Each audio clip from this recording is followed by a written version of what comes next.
Regresamos nuevamente a En Contexto, abriendo la conversación. En Michoacán estamos conversando con Amairani Díaz. Ella es psicóloga, tanatóloga, y estamos conversando sobre este tema que pues de cualquier forma en algún momento se tiene que dar cuando hablamos de niñas, de niños, sobre todo que enfrentan o que padecen enfermedades crónico-degenerativas.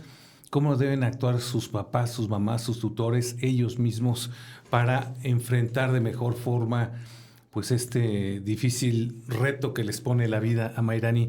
Antes de la pausa tú nos platicabas, hay una serie de emociones que se presentan cuando pues de repente te dicen, oye, tu hijo puede venir con una malformación genética o puede traer estos problemas de salud. A partir de ahí tú te tienes que ir preparando, ¿no? Porque viene un cambio drástico de tu vida, o en otros casos estos cambios se pueden presentar después. Cuando ya tienes a tu pequeño y te dicen de repente, ¿sabes qué? Está muy cansado, pasa esto, lo llevas y te dan un diagnóstico que en tu vida te hubieras esperado, ¿no? O sea, dices, bueno, es cansancio, y resulta que era una leucemia o que era un... Y ahí es cuando uno de repente se empieza a preguntar mil cosas que son naturales, bueno, pero además que tienen que pasar por el proceso, ¿no? El por qué a mí me va a pasar esto, o negarlo. Y por eso es tan importante ir al tanatólogo, porque ahí es donde tú empiezas a entender toda esta maraña de emociones, todo lo que estás viviendo y cómo se presenta, ¿ok?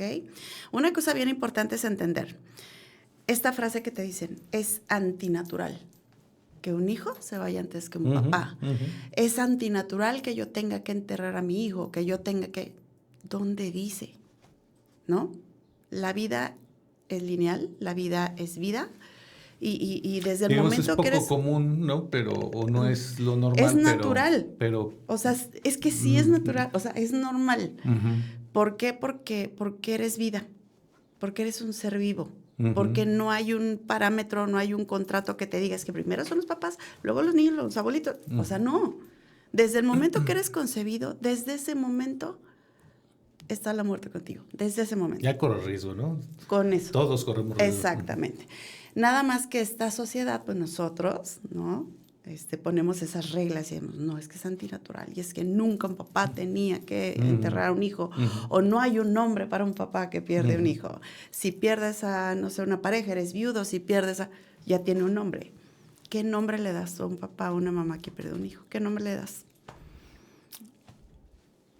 Pues no sé si hay alguna palabra en especial, pero... Papá y mamá. Papá, mamá sin hijo. Nunca en tu vida vas a dejar de ser su papá. Nunca en tu vida vas a dejar de ser su mamá. No en físico, ya no va a estar en... pero está acá y está acá. Entonces tú nunca vas a perder ese lugar. Vas a seguir siendo su mamá y vas a seguir siendo su papá.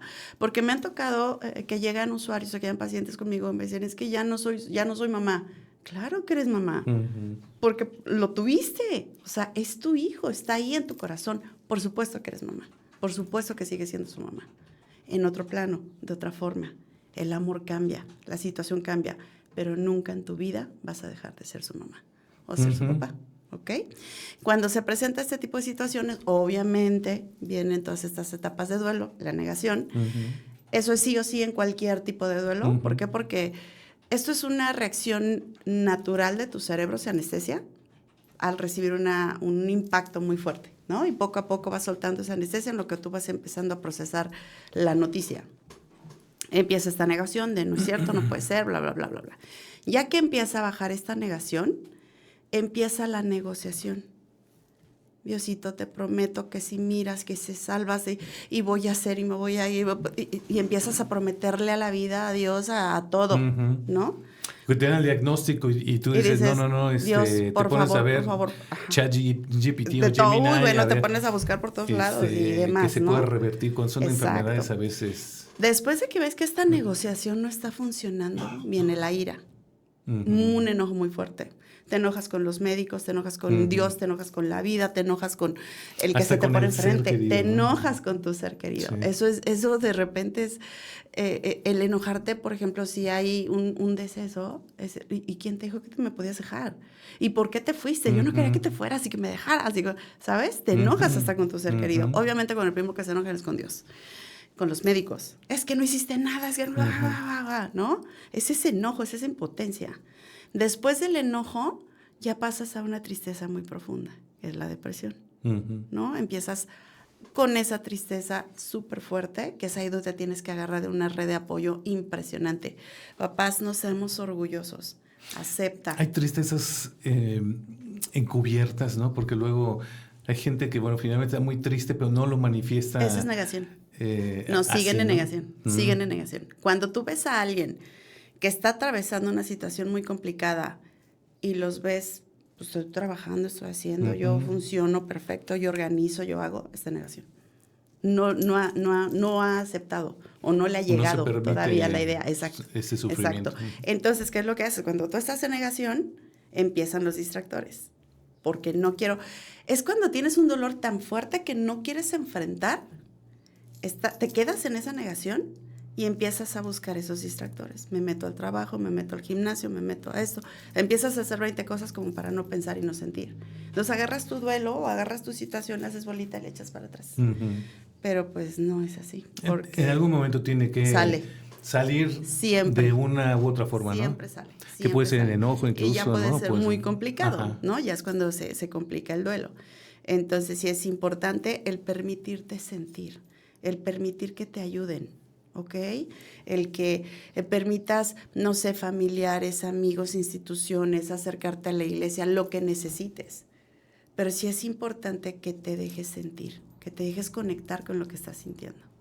Ahora, Mayrani, hay personalidades de papás, de mamás que son completamente distintas, ¿eh? Habrá gente que tenga muchísimas expectativas en sus hijos puestas, ¿no? Ya sea que estudien su misma carrera o que continúen ahí con su legado empresarial o que les gustaría que fueran lo que ellos no pudieron ser, futbolistas, no lo sé. Sí, sí. Y de repente le sale un hijo, una hija, pues con una incapacidad a veces muy, muy fuerte.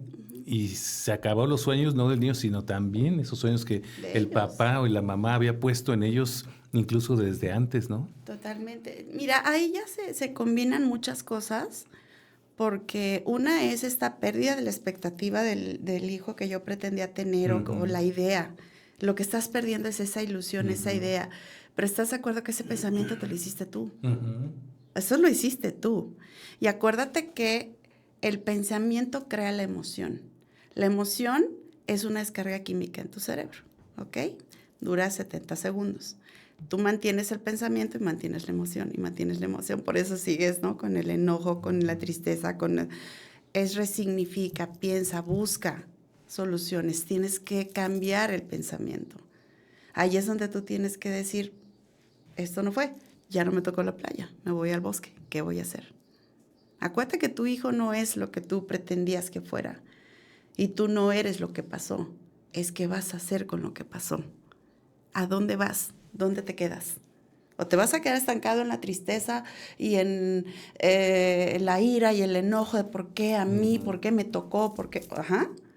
¿O vas a aprovechar toda esa enseñanza que tu hijo en ese momento te puede dar y vivir una vida linda del otro lado con tu hijo? ¿Qué es lo que vas a hacer? Ahora, esos sentimientos pueden ser de tristeza, de papás, de mamás, de tutores, pero también de enojo hacia los niños, ¿no? O indiferencia, que se puede marcar indiferencia, Totalmente, ¿no? totalmente. Y luego de repente se llega a ver también que dicen, bueno, tengo este hijo y tienen otros más y en los cuales ahí sí volcan esas expectativas porque o esos sueños. Llenan sus expectativas. Es complejísimo, ¿no? Cuando tienes un hijo con estas situaciones. Ahí es donde empezamos a canalizar, porque cuando tú no llegas a esta aceptación es por algo personal, algo que a ti te tocó vivir y no te permite llegar a la aceptación. Entonces ahí es donde nos vamos a las heridas de la infancia, que es lo que, o sea, todas las expectativas, porque si a mí me duele es porque esta situación me abrió una herida que ya estaba, que yo ya tenía. Solamente me la abrió y me la está haciendo presente, ¿no? Me está haciendo consciente. Un corte, a Mayrani, para seguir con esa parte que me parece importantísima. Vamos a hacer una pausa y volvemos.